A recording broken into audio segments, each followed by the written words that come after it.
Welcome, everyone. Thank you for tuning in to Historic Santa Fe Foundation's first Salon of 2023. If you are not familiar with us, the Historic Santa Fe Foundation is a nonprofit dedicated to preserving and protecting the cultural resources and diverse cultural heritage of Santa Fe and the surrounding area. Salon El Zaguán is the foundation's monthly lecture series on New Mexico's history and related contemporary issues. Before I introduce Gordon, I would like to invite you to several of our upcoming events. On February 9th at 3 p.m., Sally Hayden Von Conta and Marla Lipkin will give an artist talk on their exhibition, Chasing the Light. They will discuss their process as plein air painters, as well as their reflections on how light shapes our perception of New Mexican landscapes. The artist talk will take place in person at our gallery on Canyon Road. The talk is free and open to the public. On February 16th at 4 p.m. inside San Miguel Chapel, Frank Graziano, former J.D. MacArthur Professor of Hispanic Studies at Connecticut College and author of numerous books on religious cultures, will give a presentation on folk saints of Spanish America and the practices associated with them. The presentation is highly illustrated and includes photographs Frank took in Argentina, Bolivia, Mexico, Peru, and Texas. This event is a fundraiser for both Historic Santa Fe Foundation and San Miguel Chapel. Half of the proceeds will go to San Miguel Chapel for their preservation fund. Tickets are $15 for non-members and $10 for Historic Santa Fe members. That being said, we want to remove financial barriers that would prevent people from attending Frank's presentation, and we are offering accessible ticket pricing. If you would like to attend, please pay what you can or contact me to be put on the list. You can find out more about the aforementioned programs on historicsantafe.org. Today's program is brought to you by the New Mexico Humanities Council, which is funded by the National Endowment for the Humanities. We are grateful for their support in providing this program, and we hope that you will take their survey at the end. It helps them receive funding. Today, we are honored to have Gordon Bronitsky with us. Gordon is an anthropologist by training. However, for the past 25 years, he has acted as the founder and president of Indigenow, a nonprofit which works with Indigenous artists and performers, both traditional and contemporary, to bring their voices to the world. For over 30 years, Gordon has created unique cultural experiences, from intimate gatherings to multi-day festivals. Gordon also served as the executive producer for Origins, First Nations Festival, which brought Indigenous theater groups from the United States, Canada, New Zealand, and Australia to London. The scope of Gordon's work is truly international, and you can learn more about it at indigenow.com. During Gordon's presentation, please type your questions in the chat box. We'll do audience Q&A at the end. Thank you, everyone, for attending. I will now hand you over to Gordon. Well, I want to thank you and the Historic Santa Fe Foundation and the New Mexico Humanities Council for making this possible, because it enables me to continue delivering on a promise I made in 1989, which I'd like to talk about before I launch into this. I worked with Miguel Trujillo's family to research his story. I never met him, unfortunately, because he had had a stroke by the time I was doing the research. But the family asked me to give his eulogy at his funeral at the church at Isleta. And at that time, I promised his daughter, Josephine Wakanda, that I would take every chance I could get to talk about her father and what he did. And this really enables me to continue fulfilling the promise I made to her. And I thank you for that. With that, it's really, I think, unusual that one individual can be singled out for playing a decisive role in history. In the struggle for civil rights, of course, Martin Luther King and Rosa Parks have earned an honored place. But another pioneer was Miguel H. Trujillo from Isleta Pueblo. For most Americans, Indians remain the backdrop to real American history. Indian heroes are the warriors of the past, like Crazy Horse, Sitting Bull, Geronimo, Popeye. But Trujillo directly confronted bias and prejudice from Indians and non-Indians that discouraged Indian participation in the larger system. And he did this in the 20th century, not in the distant past. What he did ultimately was to fight for the right to make democracy work for everyone, using the legal system and making it work for all citizens while maintaining his Indian identity. And you can show the first slide here, I hope. Okay.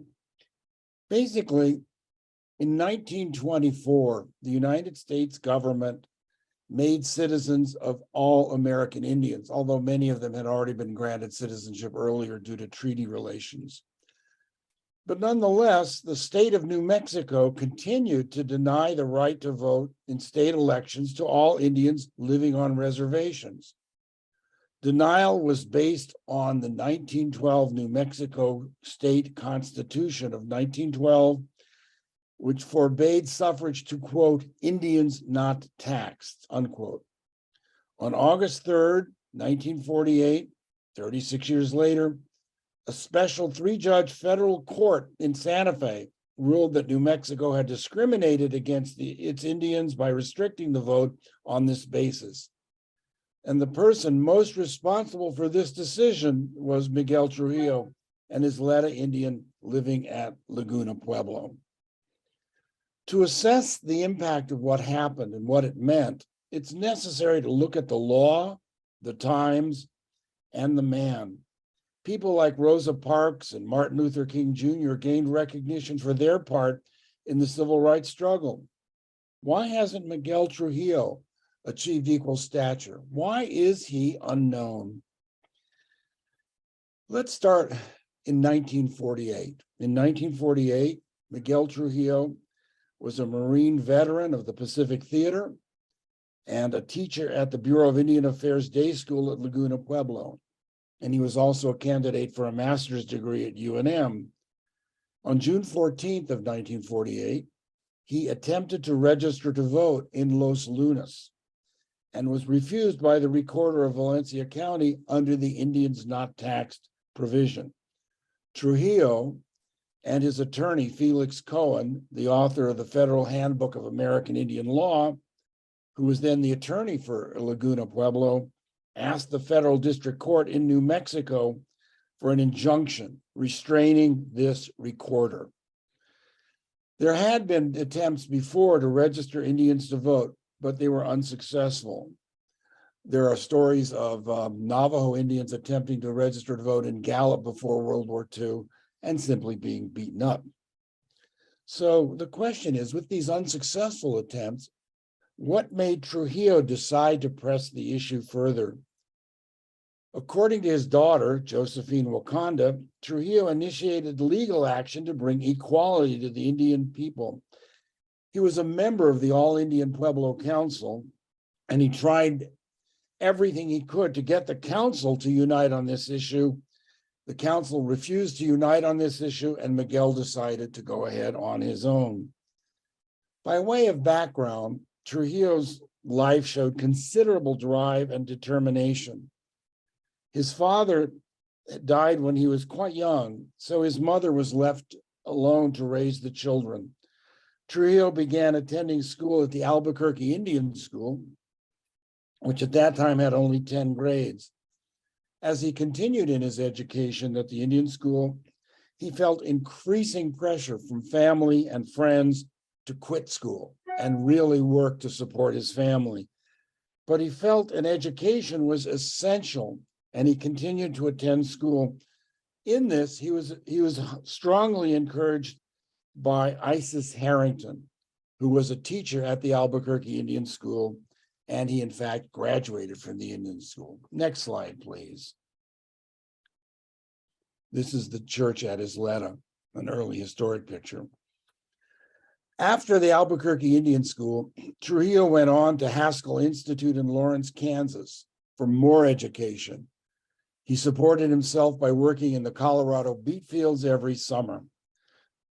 And soon after that, he met Ruchanda Paisano of Laguna Pueblo, who was also attending Haskell Indian School, and they got married. Now, he then got a job teaching at the Bureau of Indian Affairs Day School at Laguna, mostly. And here, let's see the next photo, please. That's the church at Old Laguna with Mount Taylor in the background. But he continued to drive for education. He took classes at the University of New Mexico from Laguna. And now, with I-40 zipping us along, we don't realize how really difficult that was. There was no I-40. There was no, there was a road. It just wasn't a very good one. And there were no scholarships at the time. So he was commuting to Albuquerque while teaching and while supporting his wife, their children, and his elderly mother. Yet after about 15 years of dogged persistence, Trujillo finally received his bachelor's degree just in time for the outset of World War II. As did many other Indians, Trujillo enlisted in the Marines and ultimately became a staff sergeant. At the end of the war, he was honorably discharged and he returned to his family and his teaching position at Laguna, continuing to regularly commute to Albuquerque to earn his master's on the GI Bill. I haven't been able to prove it, but I think Miguel Trujillo may have been one of the very first American Indians to graduate from UNM. And it took a lot of work.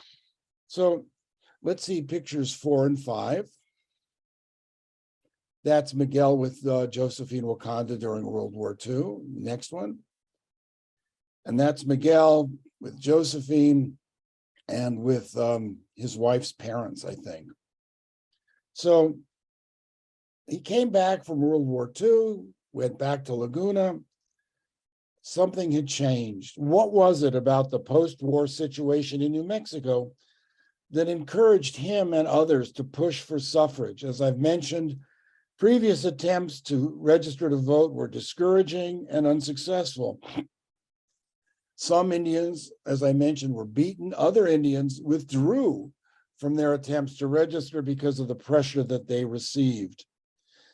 So they were afraid of reprisal. And you have to remember, in a state where the majority party, which was the Republicans, held power by an 8,000 vote margin, not everyone favored the enfranchisement of about 20,000 Indian voters. Nonetheless, times had begun to change. In 1947, the report of the President's Committee on Civil Rights was published, and this report condemned disenfranchisement of Indians in New Mexico and Arizona, which also didn't allow Indians to vote until 1948. And this report noted that Indians were citizens and subject to federal and state taxes, except for lands and trust status, and the committee recommended that the New Mexico and Arizona grant suffrage to their Indian citizens. And attempts by Indians to gain voting rights also attracted great public support, as it did for Mexican Americans and African Americans who came back from World War II and faced incredible difficulties in voting. For instance, many people noted that the plaintiff, Miguel Trujillo, and the plaintiffs in Arizona were veterans who had served in World War II. And ultimately, when the case was decided, in Trujillo's case, the presiding judge declared, and I quote, "It is perhaps not entirely pertinent to the question here, but we know how those New Mexico Indians have responded to the need of the country in time of war in a patriotic, wholehearted way, both in furnishing manpower to the military forces and the purchase of war bonds and patriotic contributions of that character.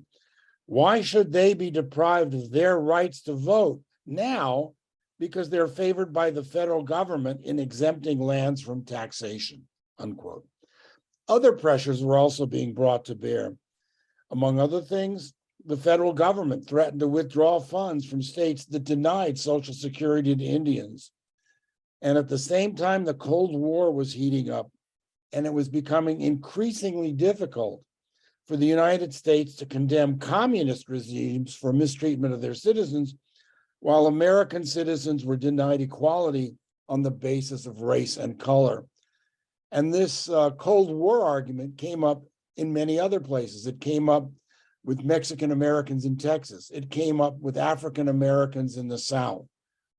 How can we condemn communists for mistreating their minorities when we are mistreating our own? The next picture, please. Before we go further, I would like to talk a moment about his attorney, who was Felix Cohen. Felix Cohen was the pioneer of federal Indian law. In 1939, he became the chief of the Indian Law Service, which was an attempted to compile all the federal laws and treaties regarding American Indians. And in 1941, it was published as the Handbook of Federal Indian Law. It was much more than a survey. And in fact, the handbook was the first to show how hundreds of years of treaties, statutes, decisions formed a comprehensive whole. And as a result, Felix Cohen is today credited with creating the modern field of federal Indian law. Even today, there have been several later versions of it, several reissues, and it is still a standard text which was originally published by the Department of Interior. The most recent reissue was just in 2005. He left federal service in 1947 as policy shifted from support for tribal governments to a policy of terminating tribal sovereign status. He entered private practice. He taught legal philosophy at Yale, at the City College of New York, and at Rutgers. And while in private practice, Cohen litigated Indian land claims and won the right for voting for American Indians in New Mexico and Arizona, and successfully challenged Arizona's practice of denying Social Security to Indians. So it was really quite something. He was a major figure. So Miguel and his attorney, Felix Cohen, took this decision to the appellate court. In this case, a three-judge court was appointed to rule on the injunction requested by Trujillo and Felix Cohen. They argued that the constitutional provision excluding Indians not taxed violated the 14th and 15th Amendment to the United States Constitution, which stated that the right of citizens of the United States to vote shall not be denied or abridged by the United States or any state on account of race, color, or previous condition of servitude. It was the 14th Amendment, 15th, continue to have major effects today. As a part of their case, Trujillo and Felix Cohen noted that Trujillo and other Indians paid a variety of taxes. They were taxed. They paid income tax. They paid sales tax. All taxes that everyone else paid, except for taxes on tribal lands, which were held in trust by the federal government, technically. The Felix in particular argued that denial of the vote to Indians violated this equal protection of the clause because New Mexico permitted untaxed Black and white citizens to vote. And they noted that other citizens who did not pay taxes on land, for instance, people who lived in apartments, were allowed to vote, and that this was in fact simply discriminatory. So ultimately, this policy of declaring Indians not taxed was declared obsolete on precisely the grounds that they did pay taxes. And on the basis of this decision in 1948, New Mexico's Indians were counted in the congressional appointment, which ultimately resulted in an extra representative for the state. So on August 3rd, the presiding judge of the appellate court delivered the decision for the panel, quote, "The court ruled that those portions of the New Mexico Constitution that denied the right to vote to Indians were unconstitutional and void, and that the plaintiff and all citizens of Indian blood had the right to be registered," unquote. After 36 years of statehood, New Mexico was forced to grant its Indian citizens voting rights in state and local elections. The decision was widely publicized and quite favorably. There was attention from newspapers all over the country. The Secretary of the Interior, the National Congress of American Indians, all noted this and indicated it was a major decision. Trujillo continued to teach at the Indian school at Laguna and raise his family. And indeed, he later received an award from the Department of the Interior for his unselfish devotion to public service and exceptional interest in the advancement of Indian people, and ultimately was given an award of appreciation by the people of Laguna. But something happened. The name of Miguel Trujillo faded away. And there are very few people today who recall him or what he did. Elsewhere in the United States, the movement for equality and justice for all citizens gained momentum, often against considerable violence, but it changed forever the course of the country. Individuals like Rosa Parks and Martin Luther King Jr. gained recognition for their part in this struggle. So why hasn't Miguel Trujillo received equal stature? Perhaps, as his daughter Josephine Wakanda once said, his time came late. The late 1940s and 1950s saw a major push for relocation of Indians away from reservation lands and a major push for the termination of federal trust status to tribes, which really crippled Indian communities and nations across the country. And this was all done in an attempt to bring them into the mainstream. So in this sense, Trujillo's defense of Indians and Indianness at the meetings of the All Indian Pueblo Council and his continuing insistence on registering people to vote ultimately led to pressure from the superiors in the Bureau of Indian Affairs. And ultimately, the Bureau of Indian Affairs threatened to transfer him to an Indian school in South Dakota. Now, keep in mind, by this time, Miguel is supporting his wife, 2 children, and his elderly mother, who was in very poor health. And obviously, moving her to North Dakota wouldn't have helped. So fearing the consequences of such a move to North Dakota, Trujillo really compromised his outspoken defense of Indians. And as a result, the family was transferred to the Intermountain Boarding School in Brigham City, Utah, where he remained until he retired in 1959. So away from New Mexico, he was away from his community at Laguna and Isleta. He was away from the All Indian Pueblo Council. But he continued to push for an education. He took courses for a doctorate at the University of California at Berkeley, having gotten his master's degree and his bachelor's degree from UNM. But unfortunately, again, the responsibilities of family, his job, and his distance from Berkeley prevented him from ever attaining that degree. But he just kept fighting. It was quite something. After retiring from the Bureau of Indian Affairs, he returned to Laguna. He continued to work for Indians through the National Indian Council on Aging, the Social Welfare Organization of New Mexico, and the New Mexico Adult Education Association. Although, as Josephine Wakanda said, his time may have come late, trying to promote suffrage in the face of many, many obstacles, gaining an education at great personal sacrifice, always fighting to get things done, as his daughter said. Trujillo's example is one that deserves to be remembered. And I'll just be honest, I think it's a disgrace that there has never been an exhibit about Miguel Trujillo. Really, there was a small one at the Indian Pueblo Cultural Center. There's never been one at the New Mexico History Museum. There's never been one at the Museum of Arts and Culture. And to be really quite frank, at Miguel's funeral, when I made the promise I did to Josephine, I told her just straight, if Miguel had made pottery or if he had made rugs, there would have been an exhibit about him 20 years ago. But all he wanted to do, quote unquote, was to vote and to get other Indians the right to vote. Now we take it for granted. We had our first congressional representative, Deb Haaland, who's now the Secretary of Interior.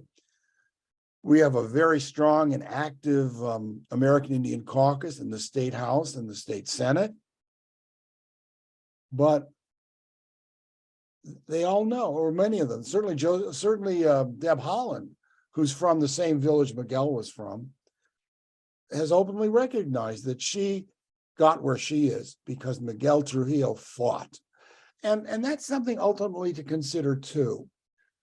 New Mexico has a public image of three different races, Hispanic, Native American, and Anglo, living together in peace and harmony. And it's simply not true. Those of you who are listening to this from Santa Fe just simply have to remember the struggle about the obelisk in the Santa Fe Plaza. That was not a peaceful protest. And when Indians were arrested for trying to interrupt the parade in association with the Reconquest, there was that. Navajos being beaten for attempting to register to vote before World War II. Border town racism. There's a wonderful book called The Broken Circle about that. Or the situation in Gallup, which led to Larry Casus and Robert Nakaidanet taking captive the mayor of Gallup, who was notorious for a bar that served primarily Indians and couldn't be closed down. And ultimately, Larry Casus was shot dead by the police. Or the Goras Blancas in northern New Mexico, the white caps who fought, frankly, the state and the federal government when they were taking away land grant common lands. Or we can look at other issues of great conflict, slavery in New Mexico. There's a wonderful book called The Other Slavery. New Mexico was a slave state, not in the sense of African-American slaves, but Indian slaves, in which Hispanics were major slavers, but so were the Comanches. So what I'm suggesting to you is that we start to move beyond this peaceful, happy, tie-dye image of everyone living in brotherly harmony and singing Kumbaya for all that I know, and to realize that we have made progress, but we made progress because people fought for it. And again, I would simply again like to thank Miguel Trujillo's family for sharing this with me. And I would like to acknowledge my ongoing debt and appreciation to his daughter, Josephine Wakanda. So I think that should leave plenty of time for questions. I would encourage all of you to post them in the chat if you haven't already, and to think about what I say. Friends, right now, if I can, in fact, just a little more parenthesis about voting. I want to look at very briefly Arizona and Utah. If you're familiar with the county map of Arizona, Navajo Nation is covered by two long, thin rectangular counties, Navajo and Apache County, and their county seats, Winslow and St. John's, are the furthest south. Why do those counties look like that? Why do they have that odd shape? When the counties were created in Arizona, they were created that way to create white majorities on the Navajo reservation and Western Apache. So in Navajo and Apache counties, the majority of people there are white, even though it includes the nation's largest reservation. Or we can look at San Juan County in Utah, which is the Navajo, the Utah portion of the Navajo Nation. Navajo has finally gained representation on the city count, on the county commission. I think about 4 or 5 years ago, the city of Bluff, which is the county seat, threatened to secede from San Juan County because they didn't want to be governed by Indians. It was that simple. So a little note, and now ask away, ask your questions. I'm ready. I hope. Don't tell me there aren't any questions. I couldn't. That would be certainly a surprise. Okay.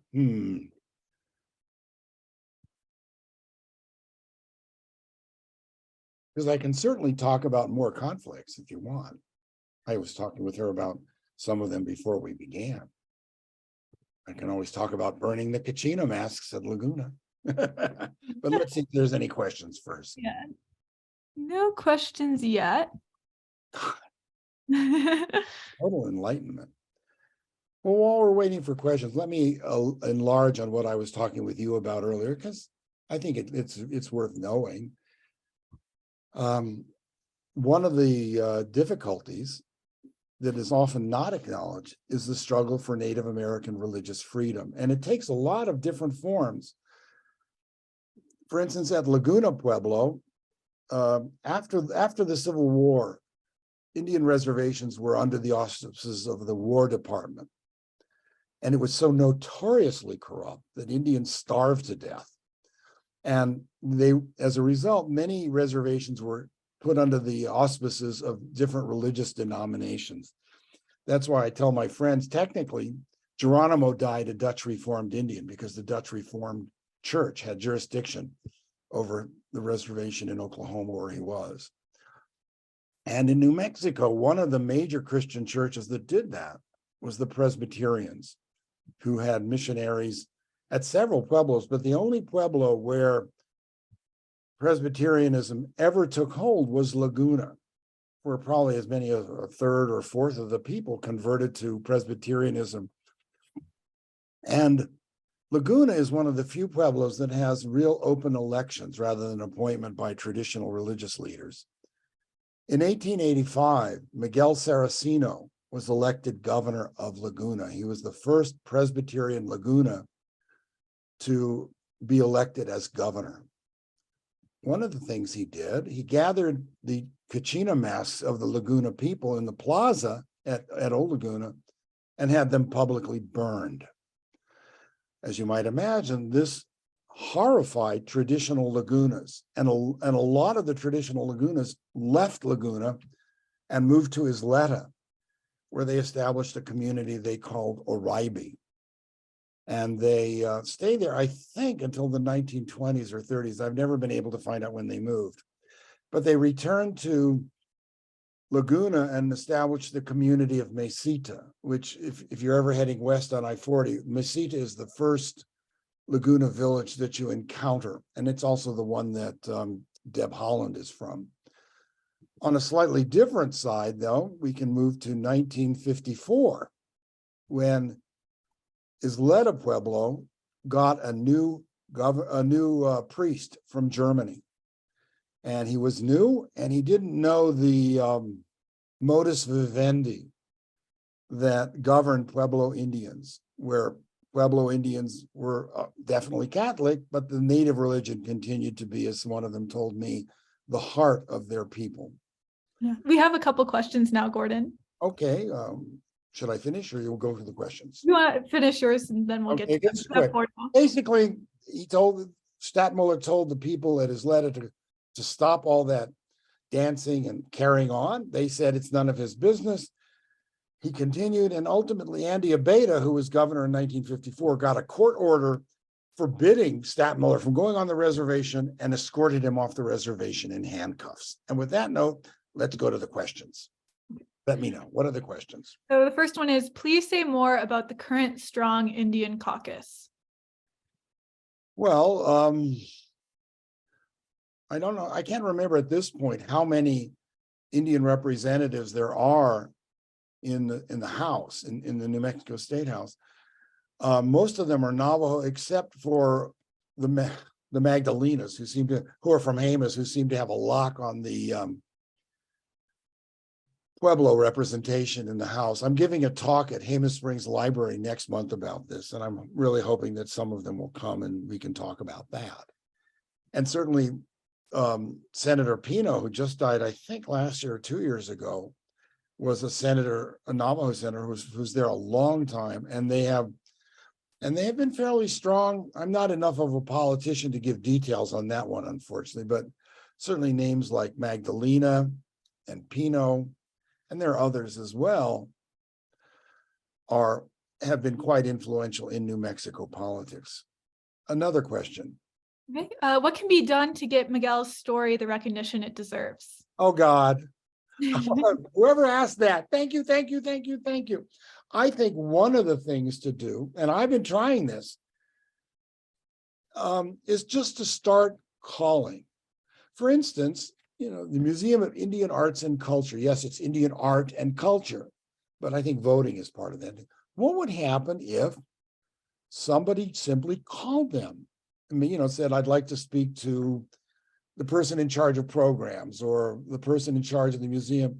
And, very politely, you don't want to be negative, but said, I think it would be wonderful if the museum was to have an exhibit or something about Miguel Trujillo, or if they were to call the New Mexico History Museum. Because one of the things that is, for me, frankly, really frustrating is how much there is. For instance, I know that Miguel's family still has his Marine uniform. And when I was looking at his stuff with Josephine, I got a real surprise. Miguel Trujillo was a prolific amateur photographer, taking pictures, especially when he was at the Indian school. And he labeled all those photos. The one that I remember most, there was a photo of Indians in a canoe on the lawn at the Indian school. I assume they were doing something with Hiawatha. On the back were the names of everybody in the canoe. So in other words, there are very significant, meaningful resources. I donated my papers to the Indian Pueblo Cultural Center. I had, among other things, a carbon copy, whoever knows what those are anymore, but a carbon copy of the appellate court decision that Josephine had given me. I gave that to the Indian Pueblo Cultural Center. I gave my reading copy of his eulogy. So there are materials there. There's much less known about attempts to register before World War II. But I saw a reference to the Gallup paper, which covered something, I think in 1938, when somebody was beaten. So what I am saying is there is information. There are materials for an exhibit, for a talk, for programs for children. And what we all, or you can call or talk to your representative or talk to your congressional representative. That's what I've been doing. And, I think that frankly, the more of us that call politely and say, I think it would be really good to do this. Miguel Trujillo and Native voters, it took 36 years. Well, he died in 1989. My math is terrible, but we still have a few years before it's 36 years from when he died. So that's what I would recommend. Talk to anybody you can and say, nicely, I think the time has come for an exhibit about Miguel Trujillo, and maybe do it with his letter, do it with Laguna, whatever, but keep pushing. He did, I am, you should. Next question. Since the work of Miguel on voting rights was focused in New Mexico, I was curious how these ramifications affected voting rights for Indigenous peoples throughout the nation on the federal level. Well, that's a little different story. 1924, the United States enacted legislation that gave citizenship to American Indians all over the United States with the right to vote in federal elections. And probably as many as 2/3 of all Indians were already citizens because they had gotten it through, usually through treaty situation. For instance, that one of the Potawatomi bands is the Citizens Band of Potawatomi because they took citizenship. There were some Indians who refused government citizenship because they said they weren't U.S. citizens, they were citizens of their native nation. And that was certainly true for the Iroquois Confederacy in upstate New York, where, just to show you how that played, I toured a group of Iroquois artists from Canada to Germany for something they were doing. And I said, don't forget your passports. And they said, which ones? We've got Canada, US, and Iroquois passports. So to answer your question directly, by 1948, only Arizona and New Mexico did not allow Indians to vote in state elections. And the major legislation had really come in 1924 at the federal level. I hope that answers your question. Okay, and the last one, how do you think that education and voting rights were interrelated for Miguel? That's a very good question. I don't know if I've ever been asked that. I don't know if they how interrelated they were. I mean, he had obviously begun pushing hard for an education when he was still at the Albuquerque Indian School. So that just continued to be a major focus of his life, getting a bachelor's and a master's from UNM when there was no support for Native students at all, not even an Indian club, which wasn't started till the 50s. And his voting, I really believe from talking to particularly Josephine, that like many other returning veterans, Mexican-American, African-American, he came back and said, I fought for freedom. I fought for democracy. I was a Marine. I wasn't a social worker. And I come back and I can't vote. Although what Josephine told me, which I thought was especially interesting, when he attempted to register to vote in 48, the registrar who refused to allow him to vote was actually a friend of his. There's an intertwining for you. So I don't know if they intertwined, but they were both expressions, I think, of his real dedication and drive for suffrage and for education. He certainly continued to push for education, which has shown up with his children and now his grandchildren. He was a hero. I just think more people should know about him. Other questions? That's it, Gordon. Well, I know we're supposed to go till 3, but I'm open for suggestions. Usually I get more questions, which is why We have another one. Who was his other child? Please say more about Josephine also. Well, okay. Miguel had 2 children, Mike Trujillo, who actually retired. He lives in Albuquerque. I haven't seen him in 20 years. Who became, I can't remember if it was the chief dentist for the Indian Health. I think it was the head dentist for the Indian Health Service, and he lived in South Dakota for a while.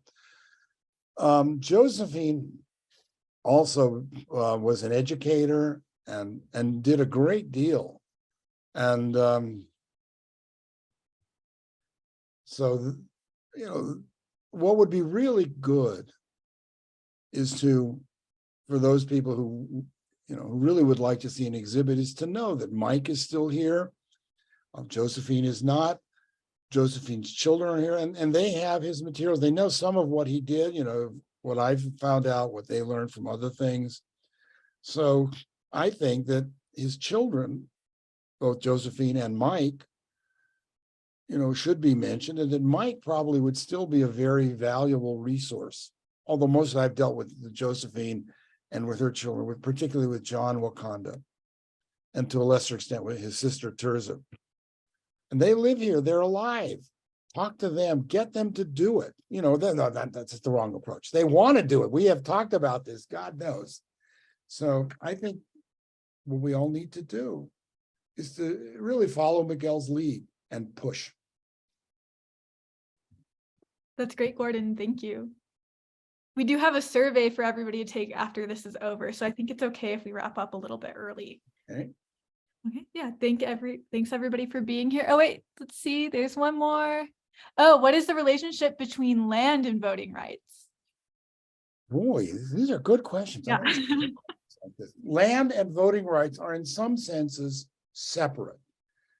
It perhaps might be helpful to think of American Indians as dual nationals. They are US citizens, they are tribal citizens. And as such, tribal sovereignty applies a great deal. Voting issues were particularly complicated, I think, among Pueblo Indians. And I know that I led a voter registration drive with Herman Agoyo, who was then with the All Indian Pueblo Council in the 80s.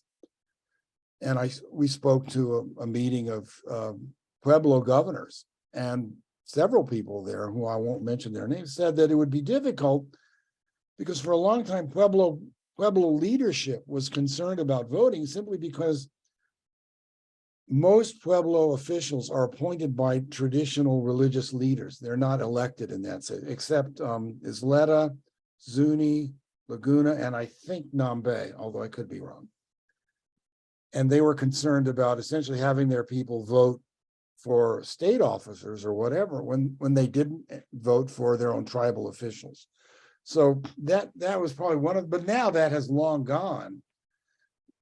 You know, certainly thanks to Roger Magdalena and so on, and certainly for the push for registration among Navajos. It's no secret, for instance, that in the last election, when Arizona enacted a number of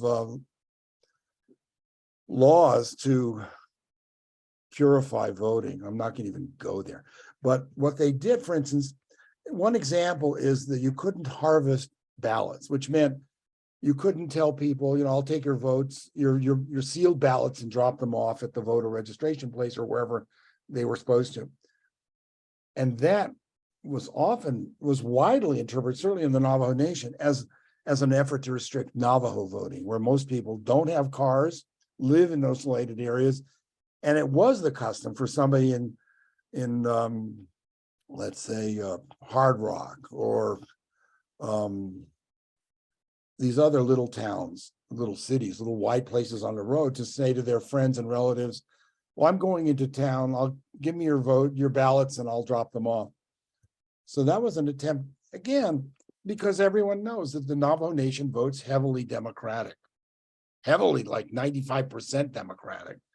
So that was an attempt by officials in Arizona to restrict that.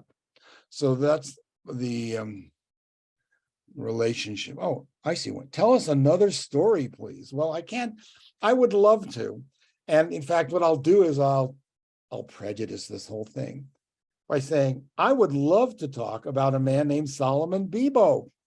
This is my cue for her to say, oh, we should invite Gordon back. But okay, Solomon Bebo was a Jewish immigrant from Germany who became governor at Acoma Pueblo in 1885, the only white person, the only non-Indian ever to serve as official leader of an Indian tribe in the United States. There, I'll leave you with that. I'm not going to tell you anymore because I would love to talk about it. And I did the research on that too. No, that was an experience. So I thank Lucinda Delorimier for that. I would be delighted to come back and speak. My friends would probably tell you, it's not hard to get him to speak. It's hard to get him to shut up, but that's a whole nother issue. But again, I would like to thank all of you for listening and attending, and I would very much like to thank the Historic Santa Fe Foundation for enabling me to do this. Hey, Josephine, I'm still doing it, still here. Thank you very, very much.